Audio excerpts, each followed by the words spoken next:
Տղամարդը տուն է մտնում ղեկավարի հետ հեռախոսով խոսելով. «Պարոն, $100,000 կնոջս փոխանցված է»։ «Այո», պատասխանում է ղեկավարը։ Նա հարցնում է կնոջը՝ Մարիային. «Ստուգիր քո հաշիվը, սիրելիս, արդյոք քո հաշվի համարի վրա $100,000 կա»։ Մարիան հաստատում է.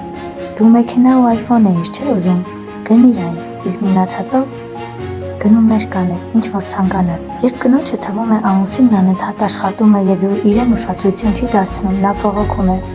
«Սիրելիս, դու հեռու ես պահում քեզ ինձնից, միշտ զբաղված ես, մենք երբեք չենք շփվում»։ Ամուսինը պատասխանում է. «Ես հիմա ժամանակ չունեմ, պետք է աշխատեմ»։ Կինը նորից է հարցնում. «Բայց արդեն գիշերվա 3-ն է, դու պետք է քնես»։ Ամուսինը պատասխանում է.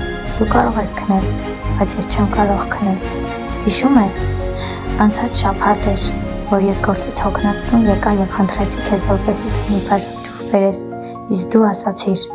«Սերը ցանկություններ չի կատարում, փողն է կատարում ցանկությունները, փող է պետք»։ Դու ցանկությունների ցուցակ տվեցիր ինձ եւ ես փորձում եմ այն իրականացնել։ Բայց մի բան չկար այդ ցուցակում՝ իմ ժամանակը ու ներկայությունը, դա դու երբեք չես խնդրել։ Կինը գիտակցում է իր սխալը, պատռում է ցուցակը եւ ասում. «Ես ոչինչ չեմ ուզում, միայն քո սերն ու ժամանակ, ներիր ինձ»։ Ամուսինը ժպտում է.